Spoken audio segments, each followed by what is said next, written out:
Alexandra, frage die Karten, zeigen mir einen Weg. Hallo zusammen, ihr Lieben, willkommen zum neuen Wochenorakel für die neue Woche. Schauen wir, was im Kollektiv für Energien verfügbar sind,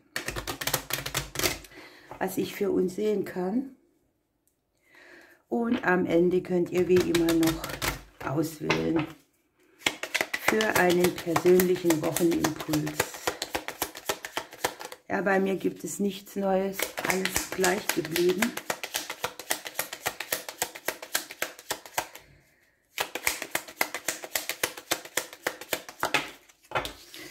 Die Herzensangelegenheiten, Nachrichten, die von Herz zu Herz ausgetauscht werden. Vielleicht sagt man auch mal wieder jemandem, was das Herz benötigt. Oder gibt etwas Liebevolles weiter. Ich habe hier die Nachricht im Haus des Klees drin. Ne?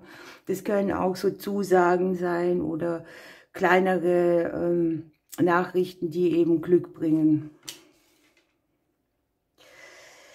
Hier sind die Wege im Haus des Hauses drin. Bedeutet, hier gibt es Entscheidungen, die vielleicht aus dem Umfeld kommen, die uns irgendwie ein bisschen fordern, einen anderen Weg zu gehen. Oder Möglichkeiten für einen Umzug.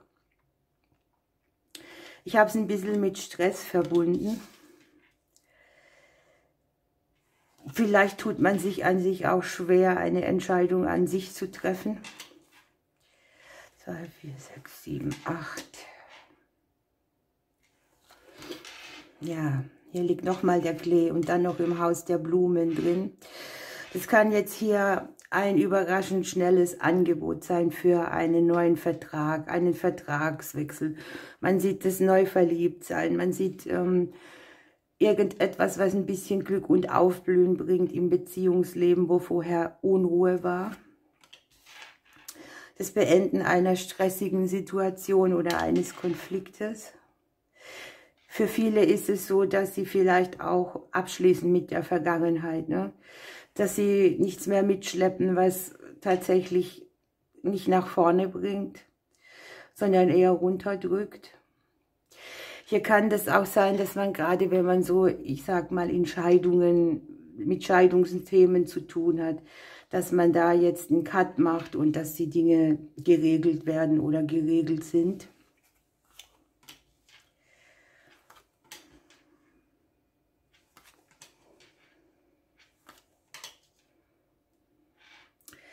Die berufliche Veränderung liegt in der Spiegelung dazu. Das sind schnelle Ergebnisse, schnelle Wechsel,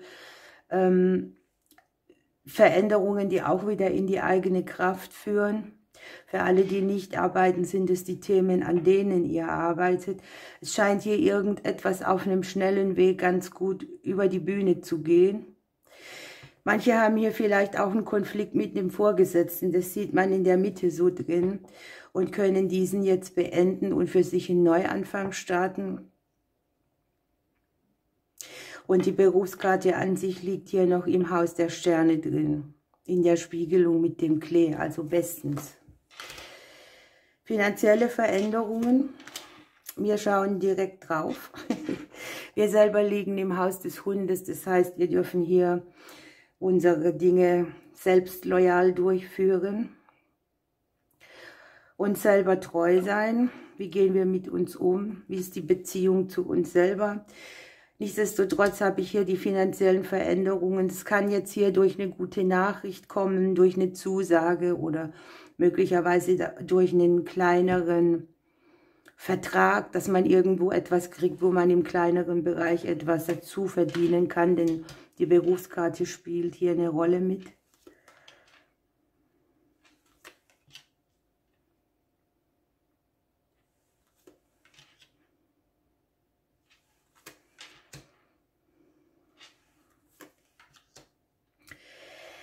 Die Wege, die bei uns hier liegen im Haus des Hauses, ne? Das kann jetzt die Häuslichkeit betreffen, tatsächlich. Hier kann es schon auch um Mietverträge und sowas gehen, denn wir haben hier die Kombination in der Mitte des Kartenblattes. Hier sind Personen mit dabei, die vielleicht in gewisser Weise Stress mitbringen oder die uns dazu animieren, einen anderen Weg zu gehen. Das könnten jetzt hier zum Beispiel Nachbarn sein, die dir auf dem Kopf rumtanzen oder ne, dass du so für dich sagst, hier, ich öffne mich mal für einen anderen Weg.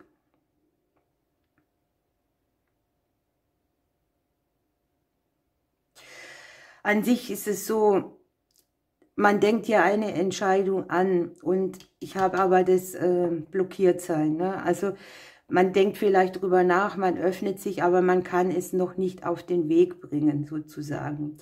Nichtsdestotrotz liegen hier in der Kartenblattmitte auch Elternthemen. Mal wieder. Hier kann es auch um die Häuslichkeit gehen oder an sich um Konflikte, die man damit hat, die für uns selber irgendwie auch einen Neubeginn mitbringen, wo man sich durchsetzen muss oder darf. Ja?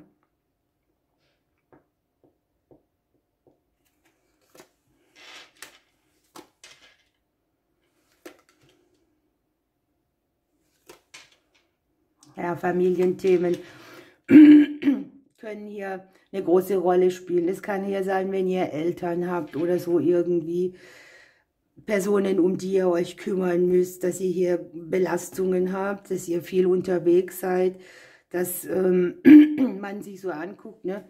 Wie ging es mir als Kind, was haben die für mich getan, was muss ich jetzt tun, in welcher Relation steht es, denn es wirft hier irgendwie auch so einen Schatten auf unsere Wege oder auch auf unsere Entscheidungen, ne? Dass man so sagt, wo ist das Gleichgewicht? Ist es für mich selbstverständlich, dass ich jetzt hier was tue?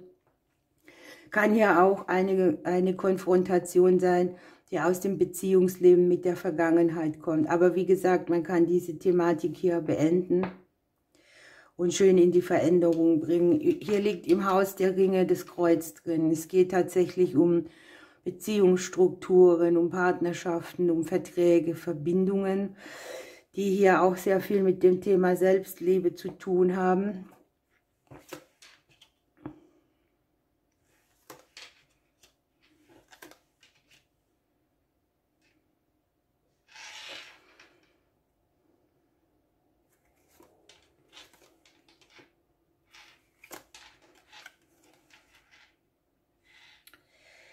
Ja, hier unten, ich muss ein bisschen runter gehen, haben wir tatsächlich im Haus der Arbeit das Schiff drin. Also hier kommt man voran, hier ist Expansion, hier sieht man die Sommerzeit, die warmen Tage. Hier ist eine große Intuition auch, ne? Möglicherweise ist man beruflich viel unterwegs oder versucht einen anderen Weg zu finden, weil dieser hier aufwendig ist. Oder ja, dass man hier beim Vorankommen auch versucht, eine bestimmte Blockade auf Dauer zu umgehen. Im Haus des Karmas liegt hier die Sonne drin. Ne? Wir haben hier die Möglichkeit, einen alten Brocken loszulassen. Die Intuition, die Seele, alles spricht hier sehr mit einem. Die ganzen Mangelthemen und Blockaden. Wenn ihr euch anguckt, wir gucken hier nach vorne und das liegt hinter uns. Ne? Wir können es also hinter uns lassen. Wir kommen hier vielleicht auch an die entsprechende Instruktion, die uns noch fehlt, um uns umzudrehen und unseren Weg zu gehen. Auch das seelische Gleichgewicht ist hier mit dabei, die Sicherheit. Wie fühle ich mich, wenn ich frei bin sozusagen, wenn ich nicht gebunden bin oder angebunden, eingesperrt. So, hier kommt auf jeden Fall in finanzieller Hinsicht eine Aufklärung. Hier ist der Fuchs im Haus des Geldes drin und ich habe hier in der Rösselung tatsächlich auch so Themen, die mit den Wohnungen zu tun haben, mit den Häusern, mit den Immobilien. Da scheint irgendetwas ein Hindernis darzustellen.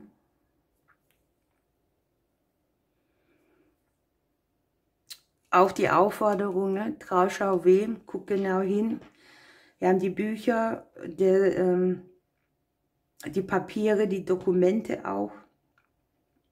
Aber an sich ist diese Linie hier ist klasse, ne? Wir haben hier die Klärung von finanziellen Dingen, vielleicht hier auch im kleineren Bereich. Es kann ja auch um Geld für Kinder gehen. Die Aufforderung ist einfach, einen klugen Zug zu machen, nicht zu handeln, bevor die Dinge klar sind. So, die Selbstständigen haben hier auch die Bücher drin. Möglicherweise hier eine Situation, wo sich überraschend gut etwas auftut, wo man einen neuen Vertrag oder Aufträge hier generieren kann, die dann zur Expansion führen. Und ich habe einfach so auch die gute Nachricht an sich, ne? Hier ist so der Klee, der Brief, und der Brief liegt noch im Haus des Klees. Es kann jetzt irgendetwas sein, was eine Erleichterung mitbringt. Und so. Für jeden seine Themen halt. Hier kann es Verträge, Beziehungen, aber auch einfach so mal ein kleines Glück sein, was dir hier blüht. Und okay, die Gegenüber, die liegen hier im Hause der Familien drin. Hier unten sind an sich die Familienthemen. Hier geht es ein Stück weit um einen Schatten zu verlieren, bei dem man sich selbst verraten muss oder wo man selbst zu etwas Ja sagt, was man nicht möchte. Und zugleich kann man hier, guckt euch an, das Kreuz und die Mäuse liegen in der Spiegelung. Ein Beziehungskonstrukt, das man so gepflegt hat, wo man, ja, ich sag mal, sich selbst verraten musste. Man sagt Ja und Amen, aber eigentlich meint man was ganz anderes. Das kann ja sich sehr gut drehen.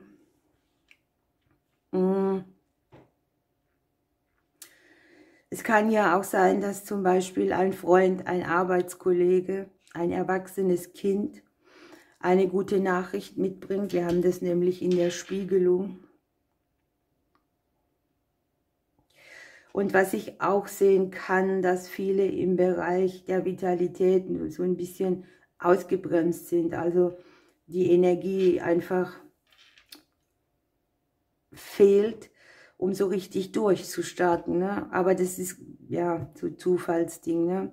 Irgendwo hapert es ein bisschen, man fühlt sich blockiert, man fühlt sich vielleicht auch ausgelaugt. Nichtsdestotrotz versucht man an einem festen Fundament zu arbeiten.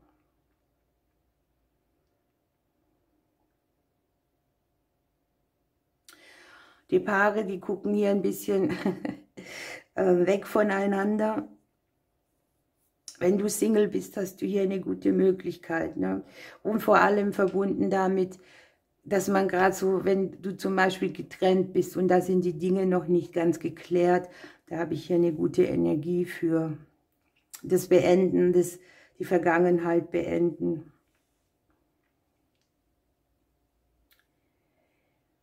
Freundschaften könnten die nächste Woche sehr wichtig sein.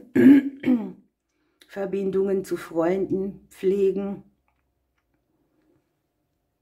Das sind dann die Menschen, die verstehen, auch wenn du Nein sagst zu irgendetwas.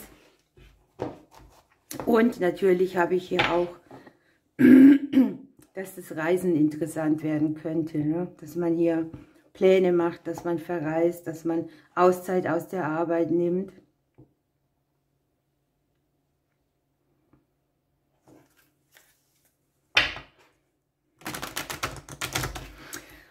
Das könnte das hier auch sein, so, ne? Wir sind vielleicht im Vitalitätsbereich, hat irgendwo irgendjemand einen Auer, es können auch Freunde von uns sein, wo vielleicht Unterstützungsbedarf ist und wir auch gezwungen sind, uns mal rauszunehmen.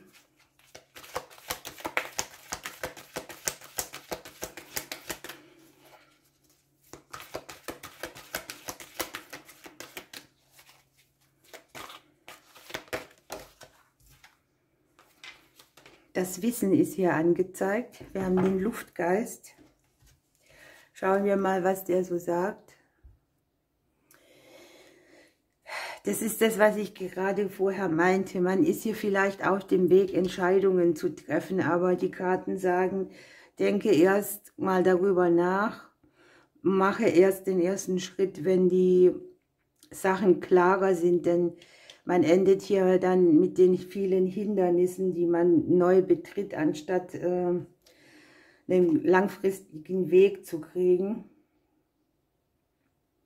Hier ist kein impulsives Handeln gefragt, sondern hier muss man langfristig über die Dinge nachdenken, verschiedene Ebenen einbeziehen, anderen zuhören, wahrhaftig sein, für und wider abwägen. Man braucht eine gewisse Struktur auch, man darf konzentriert bleiben. Man hat hier auch, guckt mal, das Wissen hängt einen so im Rücken und eröffnet sich hier auch und führt hier zu großer Klarheit. Luft steht an sich für das Thema Weisheit auch, die geistige Aktivität, die Vernunft, die ja manchmal auch fehlt, wenn man impulsiv wird, ist man nicht vernünftig, ne? So, also, es geht darum, nicht voreilig irgendwas zu machen, sondern über die Angelegenheiten nachzudenken, denken und fühlen zusammen zu bewerten und fokussiert zu sein, bevor man den nächsten Schritt macht. Und hier liegt sehr viel Input, das durch andere kommen kann, wenn man zuhört.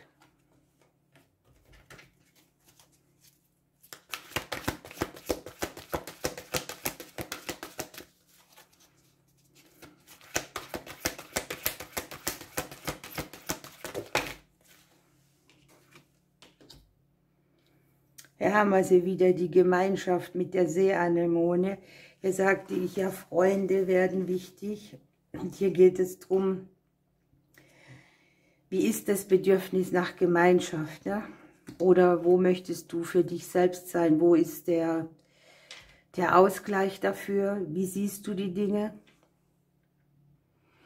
Das haben wir hier oben, ne? Diesen liebevollen Austausch, den wir hier haben, die Herzöffnung, da darf man ruhig auch mal sagen, was man braucht, Gefühle zeigen.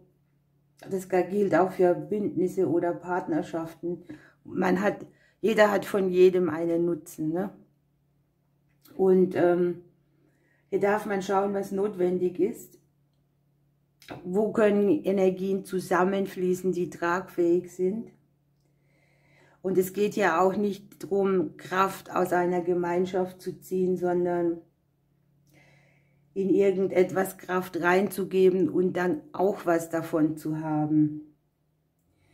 Hier ist ja das Beziehungsgeflecht an sich angezeigt, die Selbstliebe auch, die man darin hat. Hier geht es um etwas, was dem Wohle der gesamten Situation dient.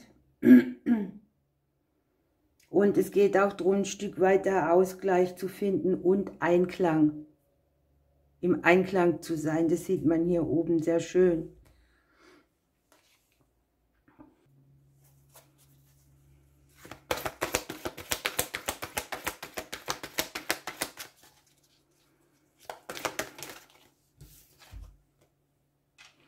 Die Schleier lichten sich. Hier haben wir eine hohe spirituelle Energie und es geht auch sehr an die so hochsensibel sind oder die feinfühlig sind und die sich oft aus dem Grund auch zurückziehen, weil sie sich unverstanden fühlen. Hier ist so eine Energie, die ist sehr durchsichtig, ne? Da ist man der anderen Welt sehr nahe, man ist intuitiv, das Seelenleben spricht mit einem. Man hat so Momente, wo man auch schon so wie hellsichtig weiß, was kommen wird. Und hier unten haben wir noch den Klee. Der Klee scheint hier wichtig zu sein. Er zeigt sich dreimal. Ja, rechnet mit guten Nachrichten oder mit Nachrichten, die einfach auch Glück bringen. Das ist das Wichtigste, ne? Sich auch darauf zu fokussieren. Es kann ja etwas sein, was dir auch eine seelische Schwere wegnimmt oder ein Gespräch, das dich extrem erfreut, eine Nachricht, die du gerne hörst, sowas alles, ne? Ihr Lieben, ich wünsche euch eine schöne Woche. Ich drücke euch bis Sonntag. So, hier bin ich wieder. Schauen wir uns die persönlichen Impulse an für die neue Woche. Was gibt es da?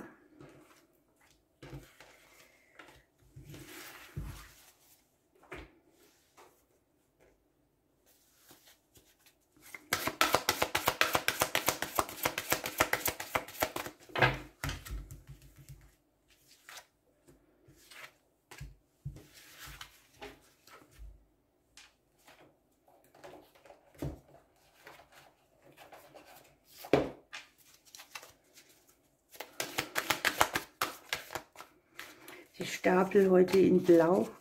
Reiner Zufall eigentlich.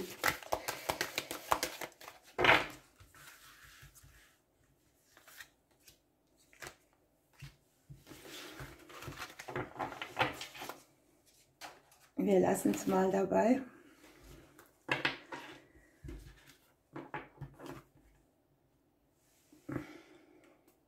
Sucht euch eine Seite aus. Die Vögelchen lasse ich dann drauf springen und auch die Glücksimpulse. Ich nehme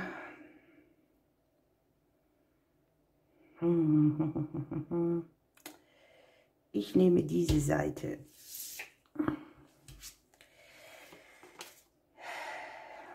So, wir haben die Morgendämmerung. Das ist das, was wir im großen Blatt gesehen haben, ne? Dass hinter uns Erfahrungen liegen, dass wir die so liegen lassen können. Wir haben hier natürlich die Morgendämmerung, da geht die Sonne auf, ne? Da fühlt man sich wohl, da beginnt alles von Neuem, da ist die Stimmung einfach gut und man guckt auf positive Erfahrungen, ne? Wir dürfen große Träume pflegen, das heißt, wir denken uns nicht klein, wir stellen uns einfach vor, wie erfolgreich wir sind. Und ja, haben vielleicht auch wieder diese Energie, die man dazu braucht, Träume umzusetzen. Also raus aus der Stagnation auch irgendwo. Guckt euch das mal an. Hier kommt das Wunder. Und mit Schutzengel Chantal haben wir hier noch eine neue Romanze. Ein Wiederentfachen der Leidenschaft in existierenden Beziehungen. Es geht darum, Liebe zu geben und zu empfangen. Passt auch sehr gut, ne, zum Anfang des großen Blattes. Und was sagt uns denn dieser wunderschöne Quarzkristall noch? Also zunächst mal ist es so, dass der Quarz helfen kann, Wunder zu manifestieren, Wünsche zu manifestieren. Und die Botschaft vom Quarzkristall ist, dass hinter der nächsten Ecke aufregende Möglichkeiten liegen. Wundersame Dinge werden ins Leben kommen. Vielleicht erkennt man sie nicht gleich oder direkt als sowas, aber man wird sich dessen gewahr und man heißt es willkommen. Man denkt vielleicht, wow, das ist jetzt wie ein Wunder, dass mir das so entgegengekommen ist, und je mehr wir da drauf gucken, wie wundervolle Momente sein können, desto größer werden die Wunder. Wir dürfen die auch feiern. Ja? Und was ja auch ganz wichtig ist, wir haben das ja oft, dass wir uns gar nicht vorstellen können, dass irgendetwas auf die Art und Weise auf einen zukommen kann. Und es geht darum, sich da nicht zu begrenzen, sondern tatsächlich offen zu sein, dass alles irgendwie möglich ist und werden kann, auch wenn wir es uns nicht vorstellen können. Ne?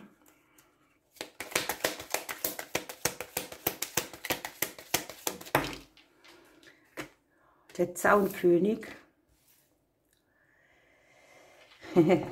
Passt wunderbar. Ich lehre dich Bescheidenheit, Weisheit und den Glauben an dich selbst. Lerne die kleinen Dinge des Lebens wieder zu schätzen.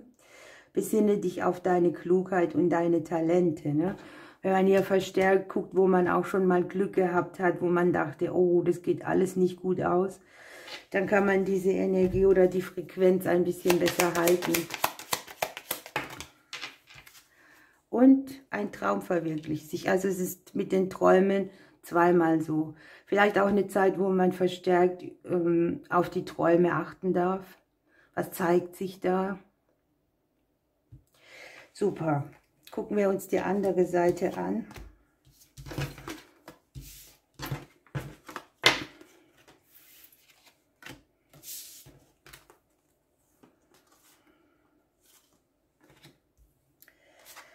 So, hier haben wir, erlaube dir zu empfangen. Ja, das ist ja auch sowas.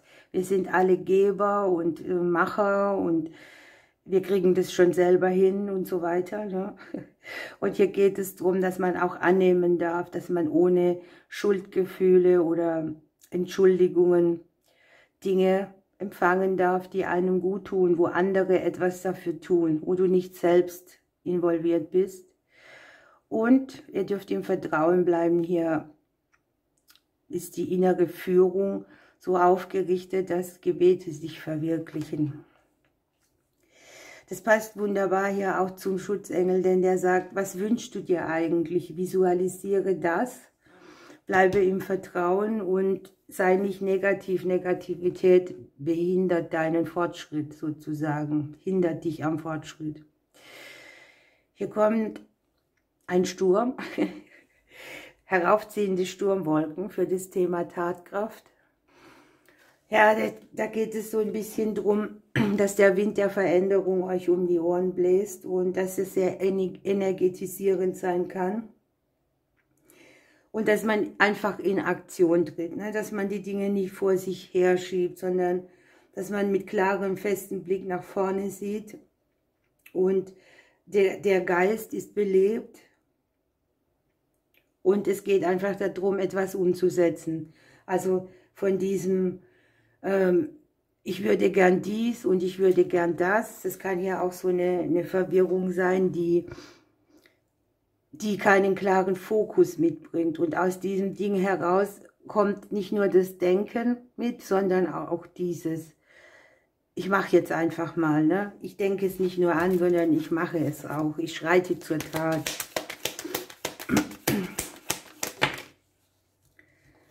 Was habt ihr? Den Goldammer.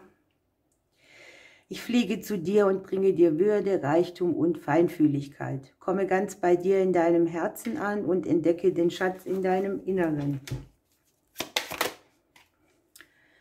Sie hat sich umgedreht und ihr seid die nächste Woche vom Schutzengel begleitet. Wunderbar. Ihr Lieben, ich wünsche euch eine schöne Woche. Ich drücke euch bis Sonntag.